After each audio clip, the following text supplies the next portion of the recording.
Welcome to prime time news. నేను శ్వేత. Details చూద్దాం. Godavari Banakacherla link project విషయంలో తదుపరి అనుసరించాల్సిన కార్యాచరణ కోసం తెలంగాణ ఎంపీలతో రాష్ట్ర ప్రభుత్వం సమావేశం ఏర్పాటు చేసింది. బుధవారం సాయంత్రం 4 గంటలకు సమావేశం నిర్వహించనున్నట్లుగా నీటిపారుదల శాఖ మంత్రి ఉత్తమ్ కుమార్ రెడ్డి తెలిపారు.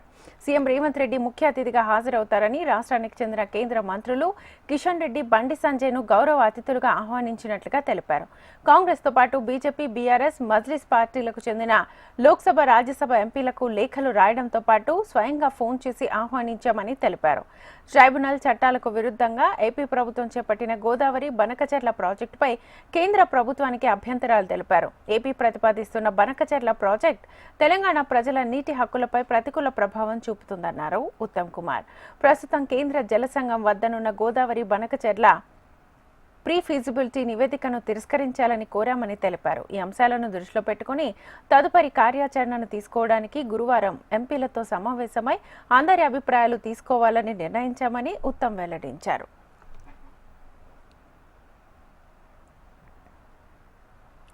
తెలంగాణ అవసరాలు పూర్తయ్యాకే ఏపీకి గోదావరి నీటిని విడుదల చేస్తామని మంత్రి శ్రీధర్ బాబు స్పష్టం చేశారు. గోదావరి నది జలాలపై బీఆర్ఎస్ రాజకీయ విమర్శలను ఆయన తిప్పికొట్టారు. పెద్దపల్లి నియోజకవర్గం పక్కనే గోదావరి నది ప్రవహిస్తున్న ఒక్క బొట్టు నీటిని కూడా అక్కడి ప్రజలకు ఇవ్వలేదని ఆరోపించారు.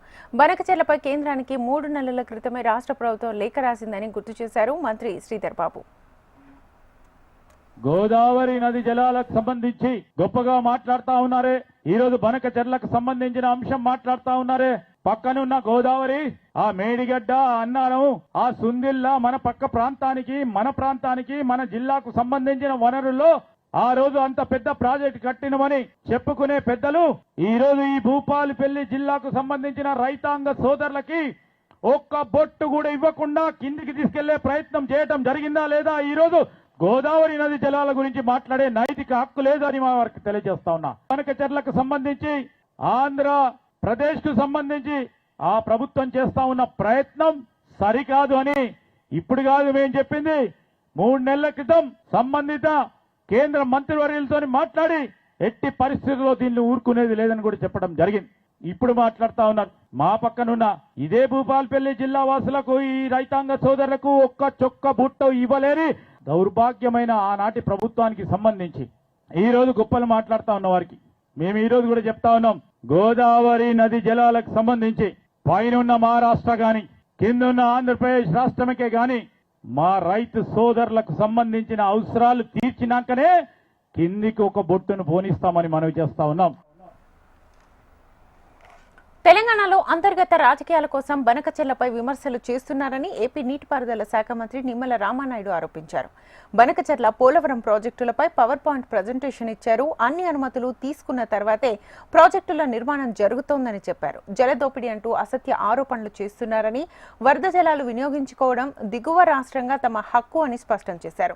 కేసీఆర్ చేపట్టిన ఎన్నో ప్రాజెక్టులకు సరైన అనుమతి తీసుకోలేదని, పూర్తయిన ప్రాజెక్టులకు సైతం పర్మిషన్లు లేవన్నారు నిమ్మల. ఆ రాష్ట్రంలో ఉన్నటువంటి అంతర్గత రాజకీయ పోరు కోసం పోలవరం బనకచెర్లను ఉపయోగించుకోవడం ఎంతవరకు సమంజసమో ఈ రోజు తెలుగు రాష్ట్ర ప్రజల్ని కూడా ఈ రోజు ఆలోచించమని చెప్పేసి కూడా మీ ద్వారా కోరుతున్నానని చెప్పేసి తెలియజేసుకుంటూ, మరి అటువంటి ప్రాజెక్టుకి సంబంధించి అనుమతులు ఏవైతే ఉన్నాయో మరి ఈ అనుమతుల మీద కూడా వాళ్ళు అసత్యాలు చెప్తూ ఉన్నారు. ఏదైతే ఈ యొక్క పోలవరం బనకచెర్లకు సంబంధించి మరి ఎటువంటి అనుమతులు లేకుండా ఆంధ్రప్రదేశ్ రాష్ట్ర ప్రభుత్వం ముందుకు పోతుందని చెప్పి చెప్తూ ఉన్నటువంటి పరిస్థితి. ఇందులో వాస్తవాలు చూస్తే మరి ఏదైతే ఈ యొక్క ప్రాజెక్టుకి సంబంధించినటువంటి అనుమతులు ఏవైతే ఉన్నాయో అన్ని కూడా నిబంధనల ప్రకారమే తీసుకోబడతాయి. ఎక్కడ కూడా ఎటువంటి అనుమానాలకి కూడా తావు లేదు. భూపాలపల్లి జిల్లాలోని పలు గ్రామాల్లో నూతనంగా నిర్మించిన విద్యుత్ ఉప కేంద్రాలను తెలంగాణ డిప్యూటీ సీఎం భట్టి విక్రమార్క ప్రారంభించారు.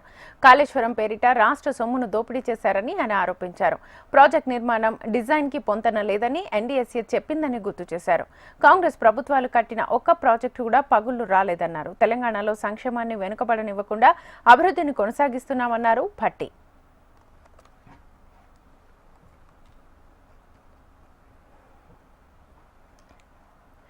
ఆంధ్రప్రదేశ్లో వ్యర్థాల నిర్వహణ వ్యవస్థను పటిష్టపరిచేలా 2 నెలల్లో సర్క్యులర్ ఎకానమీకి సంబంధించి తుది పాలసీని తీసుకురావాలని ముఖ్యమంత్రి చంద్రబాబు అధికారులను ఆదేశించారు. తొలి దశలో రాష్ట్రంలోని 3 ప్రాంతాల్లో సర్క్యులర్ ఎకానమీ పార్కులను ఏడాదిలోగా ఏర్పాటు చేయడంతో పాటు వేస్ట్ టు ఎనర్జీ ప్లాంట్లలో ఆధునిక యంత్రాల వినియోగాన్ని పెంచాలని సూచించారు. ఈ ఏడాది అక్టోబర్ 2 కల్లా విశాఖపట్నం, విజయవాడ, తిరుపతి, రాజమహేంద్రవరంతో పాటు మరో 17 కార్పొరేషన్స్లో సింగిల్ యూజ్ ప్లాస్టిక్ పూర్తిగా అరికట్టాలని సీఎం స్పష్టం చేశారు. 87 పట్టణ ప్రాంతాల్లో 157 రెడ్యూస్, రీయూజ్, రీసైకిల్ సెంటర్ల ఏర్పాటు చేయాలని నిర్దేశించారు. వ్యర్థాల నిర్వహణలో ప్రతిభ కనపరిచే వారికి స్వచ్ఛత అవార్డులు ఇవ్వనున్నట్లుగా సీఎం ప్రకటించారు. అమరావతిలోని సచివాలయంలో ముఖ్యమంత్రి చంద్రబాబు సర్క్యులర్ ఎకానమీపై ఉన్నత స్థాయి సమీక్ష నిర్వహించారు. రాష్ట్రంలో పేరుకుపోయిన చెత్తను వెంటనే తొలగించాలని సీఎం ఆదేశించారు. 90 రోజుల్లోగా రీసైక్లింగ్, చెత్తను వేరు చేయడంపై కార్యాచరణ ప్రణాళిక ఇవ్వాలన్నారు. వ్యర్థాల నుంచి సంపద సృష్టి, వనరుల పునర్వినియోగంపై ప్రధానంగా చర్చించారు. సర్క్యులర్ ఎకానమీ పార్కుల ఏర్పాటుపై material recycling association of India ప్రతిపాదనలు పరిశీలించారు.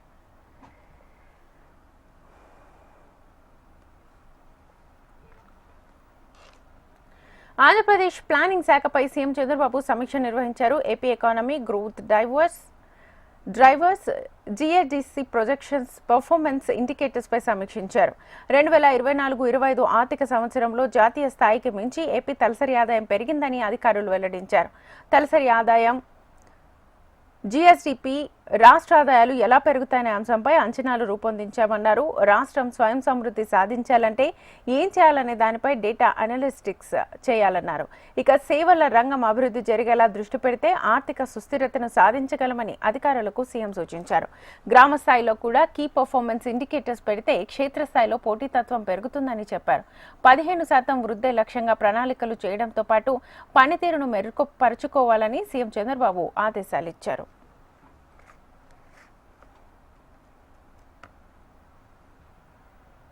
అంతర్జాతీయ యోగా డే సందర్భంగా విశాఖపట్నంకి భారత ప్రధాని మోదీ వస్తుండటంతో కట్టుదిట్టమైన భద్రతా ఏర్పాట్లను చేశారు. బీచ్ రోడ్లో ఏర్పాటు చేసిన కమాండ్ కంట్రోల్ రూమ్ ద్వారా ఎప్పటికప్పుడు మానిటరింగ్ చేస్తున్నారు. 2000 కెమెరాల ద్వారా నిఘా వ్యవస్థను పటిష్టం చేశారు. విశాఖలో ప్రతిష్టాత్మకంగా యోగా డే నిర్వహించేందుకు ఏర్పాట్లు చేస్తున్నామని హోంమంత్రి అనిత తెలిపారు. నిఘా కనుసన్నల్లో విశాఖ సాగర్ తీరంలో ఏర్పాట్లు పూర్తి అవుతున్నాయని అన్నారు. ఎయిర్పోర్ట్లన్నీ కూడా ఒక safety and security main agenda కింద పెట్టుకున్నామండి. అట్ ద సేమ్ టైం యోగాని ప్రపంచవ్యాప్తంగా ప్రపంచానికి గిఫ్ట్గా ఇచ్చింది భారతదేశం అయితే, అదే భారతదేశంలో ఉన్న ఈ యోగాని ప్రతి ఒక్కరు కూడా జీవితంలో ఒక భాగం చేసుకోవాలని ఒకే ఒక్క సంకల్పంతో ఈరోజు yoga day 11th yoga day, international yoga డేని గౌరవ ప్రధానమంత్రి గారు ప్రత్యేకంగా ఆంధ్రప్రదేశ్ రాష్ట్రాన్ని ఎంచుకోవడం ఒక మంచి ఉద్దేశం అయితే, దానిలో విశాఖపట్నాన్ని ఎంచుకోవడం కూడా ఇదంతా విశాఖపట్నం వాసులుగా మా అందరికీ దక్కిన గౌరవం కింద మేము భావించుకోవాలి, మనందరం కూడా భావించుకోవాలి. దీనిలో భాగంగానే ఎక్కడ కూడా ఎటువంటి ఇబ్బందులు లేకుండా వచ్చే వీవీఐపీస్కి కానీ విఐపీస్కి కానీ వచ్చిన పబ్లిక్కి కానీ ఎక్కడ కూడా ఎటువంటి ఇబ్బంది లేకుండా అన్ని డిపార్ట్మెంట్స్ కోఆర్డినేషన్తో ఇప్పటికే అన్ని డిపార్ట్మెంట్స్ తాలూకు హెడ్స్ కూడా ఇక్కడ డిప్లాయ్ అయి ఉన్నారు. అందరూ కూడా గ్రౌండ్లో వర్క్ చేస్తున్నారు. ప్రతి ఒక్క కంపార్ట్మెంట్కి కూడా ఒక కోఆర్డినేటర్ని, ఒక గెజెట్ ఆఫీసర్ని కూడా ఒక కోఆర్డినేటింగ్ ఆఫీసర్ కింద వేసుకోవడం జరిగింది. ఎక్కడ కూడా ఎటువంటి ఇబ్బంది లేకుండా చూసుకుంటున్నాం. దీనికి ప్రజలందరి దగ్గర నుంచి కూడా మాకు కూడా సపోర్ట్ కావాలి. ఎస్పెషల్లీ పత్రికా సోదరులుగా మీ దగ్గర నుంచి కూడా మాకు సపోర్ట్ కావాలి. అప్పు తీర్చలేదని మహిళను చెట్టుకు కట్టేసిన ఘటన ఏపీలో వైరల్ గా మారింది. సీఎం చంద్రబాబు ప్రాతినిధ్యం వహిస్తున్న నియోజకవర్గం కావడంతో ఆ ఇష్యూ రాష్ట్ర వ్యాప్తంగా సంచలనంగా మారింది. కుప్పం మండలం నారాయణపురానికి చెందిన తిమ్మరాయప్ప 3 ఏళ్ల క్రితం 80,000 రూపాయల అప్పు తీసుకుని చెల్లించకుండా గ్రామం విడిచి వెళ్లిపోయాడు. సకాలంలో అప్పు చెల్లించలేదని తిమ్మరాయప్ప భార్యను ఈడ్చుకుంటూ వెళ్లి చెట్టుకు కట్టేసి అసభ్యకరమైన పదజాలంతో దూషించారు. ఘటన సోషల్ మీడియాలో వైరల్ గా మారడంతో నిందితులను కుప్పం పోలీసులు అరెస్ట్ చేసి పలు సెక్షన్స్ కింద కేసులు నమోదు చేశారు. ఈ ఘటన రాష్ట్రాన్ని షేక్ చేస్తుండటంతో హోంమంత్రి అనిత బాధితురాలితో వీడియో కాల్లో మాట్లాడి ధైర్యం చెప్పారు. మహిళ పట్ల అనుచితంగా ప్రవర్తించిన వారిపై కఠిన చర్యలు తీసుకోవాలని పోలీసులను ఆదేశించారు హోంమంత్రి అనిత.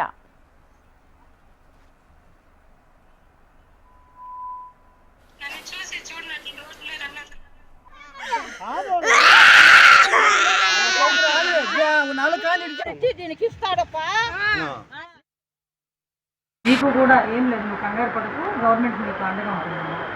ఓకేనా? శ్రీకాంత్ గారు ఆల్రెడీ నీతో మాట్లాడారు.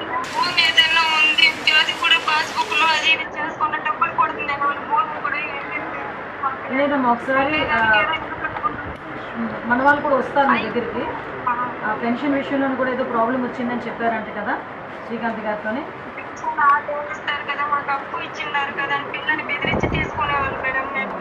అదే అవన్నీ కూడా తీసుకొని నేను డిపార్ట్మెంట్ వాళ్ళతో కూడా మాట్లాడతానమ్మా. నువ్వు ధైర్యంగా ఉండు. సార్ కూడా నీతో చెప్పమన్నారు, ధైర్యంగా ఉండో చెప్పమన్నారు. శ్రీకాంత్ గారు కూడా మీతో మాట్లాడుతున్నారు, కంటిన్యూ టచ్లో ఉన్నారు తల్లి. ఎవరు ఏ ఇబ్బంది అయినా ఒకసారి శ్రీకాంత్ గారు కూడా మీరు చెప్పండి, నేను ఫాలోఅప్ చేసుకుంటాను. సరేనా? ఓకేమ్మా, ధైర్యంగా ఉండమ్మా. ఏది పిల్లోడాడి ఆయన అన్న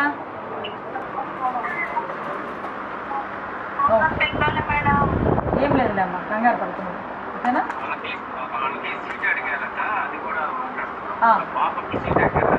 ఎక్కడ సీట్ అడిగారు?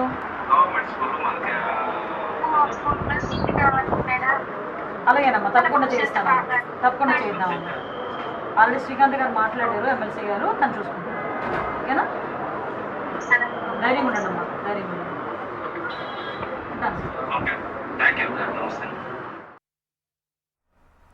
పల్నాడు జిల్లా రెంటపాలలో ఆత్మహత్య చేసుకున్న వైసీపీ నేత నాగమల్లేశ్వరరావు కుటుంబాన్ని మాజీ సీఎం జగన్ బుధవారం పరామర్శించనున్నారు. జగన్ పర్యటన సర్వత్రా ఉత్కంఠకు తెరలేపింది. పొదిలి ఘటన నేపథ్యంలో పోలీసులు ఆంక్షలు విధించారు. దీంతో పల్నాడు జిల్లా ఎస్పీని మాజీ మంత్రి విడుదల రజనీ సహా మాజీ ఎమ్మెల్యేలు కలిసి జగన్ పర్యటనకు అనుమతి ఇవ్వాలని కోరారు.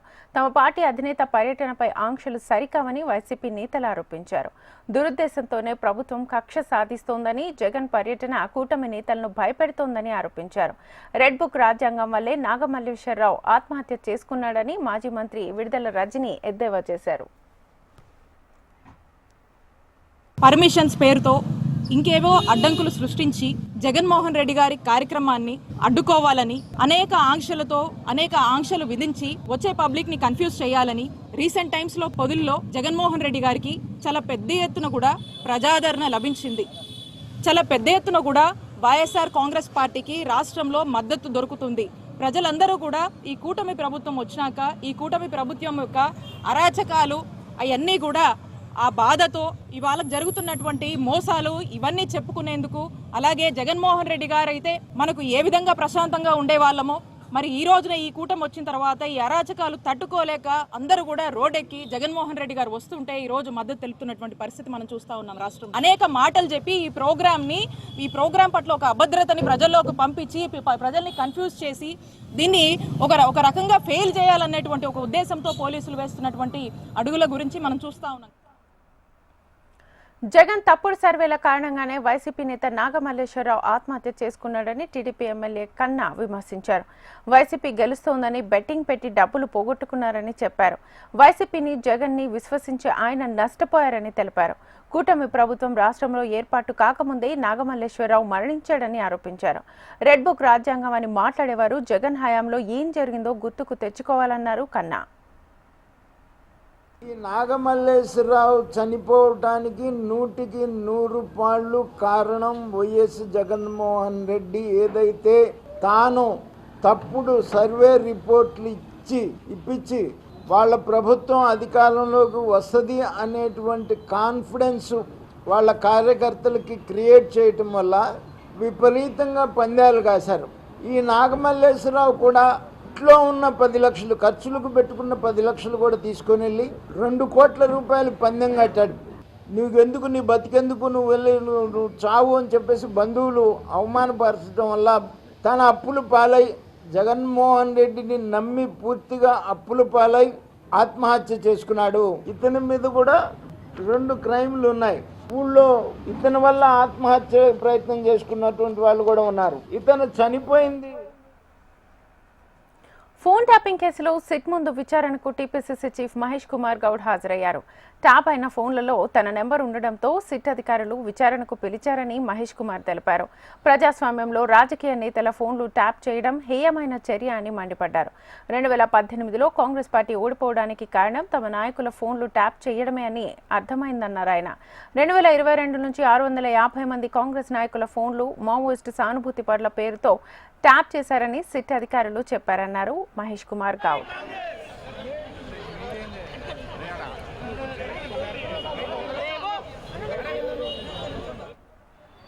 పోయిన ప్రభుత్వం ట్యాప్ చేసిన ఫోన్లలో మీ నంబర్ ఉంది, మీతో కొంత మాకు సమాచారం కావాలని చెప్పడం. ఇవాళ నేను సిట్ ఆఫీస్కి వచ్చి ఆ సమాచారాన్ని వారితో పంచుకోవడం జరిగింది. 2021లో రేవంత్ రెడ్డి గారు పీసీ అధ్యక్షుడిగా, నేను వర్కింగ్ ప్రెసిడెంట్ అయిన తర్వాత చాలా సందర్భాల్లో మా మూమెంట్ని వారు క్రాక్ చేయడం, మా మూమెంట్ అంతగా వారికి తెలుస్తుందంటే మా ఫోన్లు ట్యాపింగ్లో ఉన్నాయని అనుమానం వచ్చి ఆనాడు చీఫ్ సెక్రటరీ కంప్లైంట్ చేయడం కూడా జరిగింది. ఇవాళ వాస్తవాలు బయటకు వచ్చాయి. కొన్ని వేల కాంగ్రెస్ లీడర్ల యొక్క టెలిఫోన్లు చట్టానికి వ్యతిరేకంగా 1885 టెలిగ్రాఫ్ చట్టానికి తూట్లు పొడుస్తూ దానికి వ్యతిరేకంగా ఒక ప్రజాస్వామ్యబద్ధంగా ఎన్నికైన ప్రభుత్వం ప్రజాప్రతినిధులు, రాజకీయ నాయకుల యొక్క ఫోన్లు ట్యాప్ చేయడం అనేది హేయమైన చర్య, సిగ్గుతో తలవంచుకోవాల్సిన చర్య. ఇలాంటి హేయమైన చర్యకు పాల్పడిన బీఆర్ఎస్ ప్రభుత్వం, ఆనాటి ముఖ్యమంత్రి కేసీఆర్, కేటీఆర్లు సిగ్గుతో తలవంచుకునే విధంగా జరిగినటువంటి కార్యక్రమం ప్రజాస్వామ్యాన్ని, రాజ్యాంగాన్ని.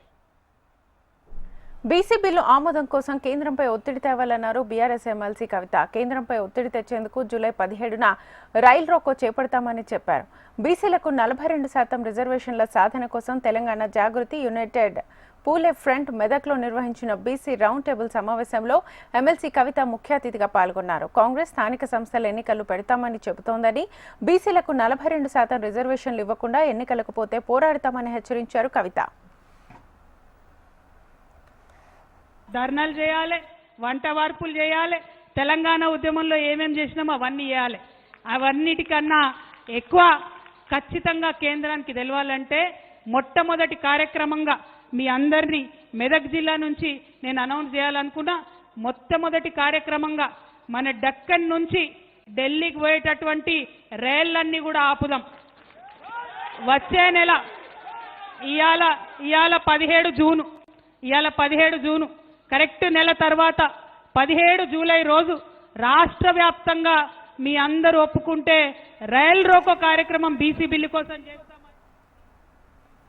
రేణిగుంట ఎయిర్పోర్టుకు శ్రీవారి పేరు పెట్టాలని ధర్మకర్తల మండలి ప్రతిపాదించిందని టీటీడీ చైర్మన్ బీఆర్ నాయుడు తెలిపారు. పేరు మార్పుపై ఏవియేషన్ సంస్థకు లేఖ రాయాలని నిర్ణయించామన్నారు. తిరుమల తిరుపతి దేవస్థానం ధర్మకర్తల మండలి అత్యవసర భేటీ జరిగింది. బెంగళూరులో శ్రీవారి ఆలయం నిర్మించాలని ఆ రాష్ట్ర డిప్యూటీ సీఎం డీకే శివకుమార్ కోరారని, స్థలం కేటాయించగానే ఆలయాన్ని నిర్మించాలని నిర్ణయం తీసుకున్నామని చెప్పారు. టీటీడీకి 100 ఎలక్ట్రిక్ బస్సులు కేటాయిస్తామని కేంద్ర మంత్రి కుమారస్వామి హామీ ఇచ్చారని తెలిపారు. టీటీడీ ఉచిత ఎలక్ట్రిక్ బస్సుల వల్ల తిరుమలలో భక్తులకు ఉచిత రవాణా సౌకర్యం అందుబాటులోకి వస్తుందన్నారు. తిరుపతిలో సిఎస్ఐఆర్ వద్ద ల్యాబ్ ఏర్పాటు కానుందని, దాని ద్వారా నెయ్యి, నీరు, పప్పు ధాన్యాల నాణ్యతను పరిశీలిస్తామన్నారు TTD chairman BR Naidu. CSIR అనేది ఒక గవర్నమెంట్ సంస్థ ఒకటి ఉంది, ల్యాబ్, సెంట్రల్ గవర్నమెంట్. వాళ్ళు ఇక్కడ తిరుపతిలో పెద్ద ల్యాబ్ పెట్టబోతున్నారు. వాళ్ళు ఏదో కొంత ల్యాండ్ అడిగారు టీటీడీ లీజ్కి. అది ల్యాండ్ కూడా మనం శాంక్షన్ చేయాలా. వాళ్ళు అడిగేది 1 ఎకరా ల్యాండ్. కాబట్టి కోట్ల రూపాయలు ఖర్చు పెట్టి లేటెస్ట్గా వాళ్ళు ల్యాబ్ పెడతామని ముందుకు వచ్చారు. అది కూడా ఇవాళ బోర్డులో నిర్ణయించి తీసుకున్నాం. అది ఇక్కడ పెడితే మొత్తం ఏదైతే ఉందో నెయ్యి కానీ లేదా పప్పులు కానీ ఏదైనా సరే, వాటర్ కానీ అవన్నీ కూడా ఆ ల్యాబ్లో వాళ్ళు మనకు ఫ్రీగా చేసి ఇస్తారు. క్వాలిటీ అది గవర్నమెంట్ ఆఫ్ ఇండియాది కాబట్టి ఇప్పుడు హైదరాబాద్లో ఉన్నది. ఇక్కడ కూడా మనకు ఒక బ్రాంచ్, ఇక్కడ ఒకటి బ్రాంచ్ పెడతా ఉన్నారు, అమరావతిలో ఒకటి పెడతా ఉన్నారు. Welcome back. Ahmedabad air India విమాన ప్రమాదంలో మృతదేహాల అప్పగింత కార్యక్రమం కొనసాగుతూనే ఉంది. మంగళవారం సాయంత్రం 5:45 వరకు 163 మంది డిఎన్ఏ నమూనాలు సరిపోలాయని సివిల్ ఆసుపత్రి సూపరింటెండెంట్ రాకేష్ జోషి తెలిపారు. మరణించిన 124 మంది మృతదేహాలను వారి కుటుంబాలకు అప్పగించామన్నారు. రేపు ఉదయానికి మిగతా వారి మృతదేహాలను వారి కుటుంబాలను అందిస్తామని చెప్పారు. కొన్ని చట్టపరమైన సమస్యల కారణంగా 4 మృతదేహాలను అప్పగించలేదని అన్నారు. 5:45 को 163 डीएनए मैच हो चुके हैं, जिसके थ्रू 124 पार्थिव देह उनके स्वजन को, उनके फैमिली मेंबर को यहाँ से दिए गए हैं और ये आंकड़े धीरे धीरे बढ़ेंगे जिस हिसाब से हमको रिपोर्ट आती है। जो बाकी के 39 बचे उसमें से 21 ऐसे हैं जो कुछ ही घंटों में मतलब सुबह तक जाएंगे, 2 अंडर प्रोसेस है एंड 12 लोग जो अपने दूसरे स्वजन का मैचिंग का वेट कर रहे हैं और बाकी के जो 4 है कुछ लीगल इश्यू से उसी की वजह से उसको रोका गया है। फिलहाल जो दाखिल की मैंने फिर से बात की थी वो करूंगा। 71 टोटल एडमिशन हुए थे उस दिन, उसमें से 42 डिस्चार्ज हो चुके हैं। सिविल हॉस्पिटल में फिलहाल 9 दर्दी दाखिल है। दाखिल होने के बाद 2 व्यक्ति की डेथ हुई है। 3 దేశాల పర్యటనలో భాగంగా ప్రధానమంత్రి నరేంద్ర మోదీ కెనడాకు చేరుకున్నారు. అక్కడ జరగనున్న G7 సదస్సులో మోదీ పాల్గొనున్నారు. కెనడా ప్రధాని మార్క్ కార్నీ ఆహ్వానం మేరకు మోదీ ఈ సదస్సులో పాల్గొనున్నారు. ఈ క్రమంలో కెనడాలో కాల్గరీ అంతర్జాతీయ విమానాశ్రయానికి చేరుకున్నారు. అక్కడ ఆయనకు ఘన స్వాగతం లభించింది. 2015 తర్వాత మోదీ కెనడాలో పర్యటించడం ఇదే తొలిసారి. కనడాస్కిన్లో 2 రోజుల పాటు జరగనున్న G7 సదస్సులో మోదీ పాల్గొంటారు. ఈ సదస్సులో మోదీ పాల్గొనడం వరుసగా 6సారి. ఇందులో భాగంగా G7 దేశ అధినేతలతో సమావేశం కానున్నారు. G7 దేశాల్లోని అంతర్జాతీయ సంస్థల అధిపతులతో ఇంధన భద్రత, కీలక అంతర్జాతీయ సమస్యలు, సాంకేతికత, ఆవిష్కరణలు, ముఖ్యంగా AIతో అనుసంధానం, క్వాంటం సంబంధిత అంశాల గురించి చర్చలు జరపనున్నారు. కాగా తిరుగు ప్రయాణంలో భాగంగా ఈ నెల 18న మోదీ ఐరోపాలోని క్రొయేషియాకు వెళ్లనున్నారు.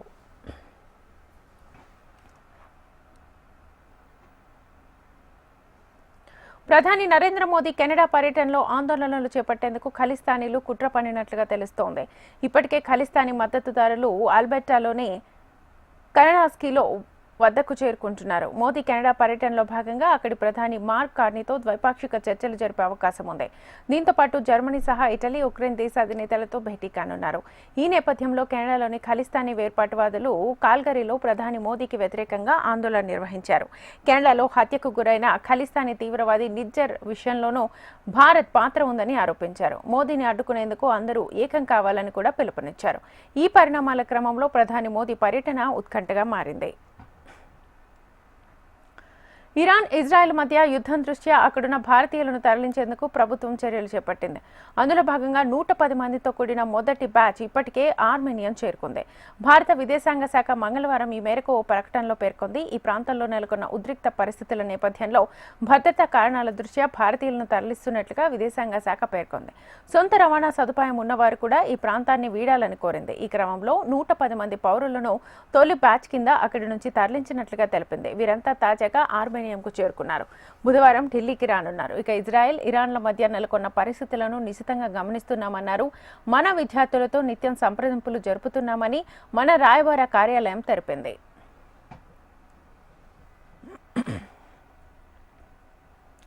ఇరాన్, ఇజ్రాయెల్ మధ్య దాడులు తీవ్ర రూపం దాలుస్తున్నాయి. అణుస్థావరాలే లక్ష్యంగా ఇజ్రాయెల్ గగనతల దాడులు చేస్తుండగా ఆ దేశంలోని వ్యూహాత్మక ప్రాంతాలపై ఇరాన్ క్షిపణుల్ని ప్రయోగిస్తోంది. ఇజ్రాయెల్ గూఢచర్య సంస్థ మొస్సాద్ కేంద్ర కార్యాలయంపై ఇరాన్ దాడికి పాల్పడింది.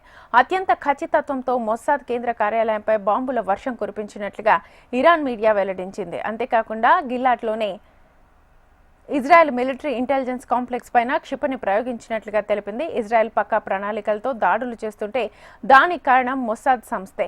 ఇరాన్లో అణుస్థావరాలు ఎక్కడెక్కడ ఉన్నాయన్న సంగతి నుంచి కీలక ఆధారాలు, శాస్త్రవేత్తల గృహాలకు సంబంధించిన సమాచారాన్ని కూడా ఇజ్రాయెల్కు చేరవేసింది. అంతేకాకుండా ముందుగానే ఇరాన్కు భారీ మొత్తంలో డ్రోన్లు తరలించి ఇజ్రాయెల్ కోవర్ట్ ఆపరేషన్ నిర్వహించడం వెనుక ఈ సంస్థ హస్తం ఉంది.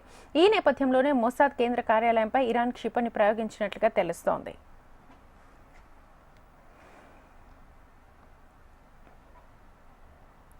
దేశీయ స్టాక్ మార్కెట్ సూచీలు నష్టాల్లో ముగిశాయి. ఇజ్రాయెల్, ఇరాన్ మధ్య కొనసాగుతున్న యుద్ధం మరింత తీవ్ర రూపం దాల్చనుందనే సంకేతాలు ఇందుకు కారణమయ్యాయి. టెహ్రాన్ను ఖాళీ చేయాలని పౌరులకు అమెరికా అధ్యక్షుడు ట్రంప్ సూచించడం ఇందుకు కారణం. ఇరు దేశాల మధ్య యుద్ధం ప్రాంతీయ పోరుకు దారితీయొచ్చునన్న భయాలు నెలకొన్నాయి. ఈ ఉద్రిక్తతల నేపథ్యంలో చమురు ధరలు కూడా పెరగడంతో సూచీలు ఒత్తిడికి లోనయ్యాయి. సెన్సెక్స్ 200 పాయింట్లకు పైగా నష్టపోగా నిఫ్టీ 24,900కు దిగువన ముగిసింది. సెన్సెక్స్ రోజంతా నష్టాల్లోనే కొనసాగి చివరికి 200 12 పాయింట్ల నష్టంతో 81,583.30 వద్ద ముగిసింది. నిఫ్టీ 93.10 పాయింట్ల నష్టంతో 24,853.40 వద్ద స్థిరపడింది. డాలర్తో రూపాయి మారకం విలువ 86.24గా ఉంది. అంతర్జాతీయ విపణిలో బ్రెంట్ కూడా బ్యారెల్ ధర $74.28 వద్ద కొనసాగుతుండగా బంగారం ఔన్స్ $3,405 వద్ద ట్రేడ్ అవుతోంది. ఇది ఇవాల్టి prime time news. Keep watching HM TV.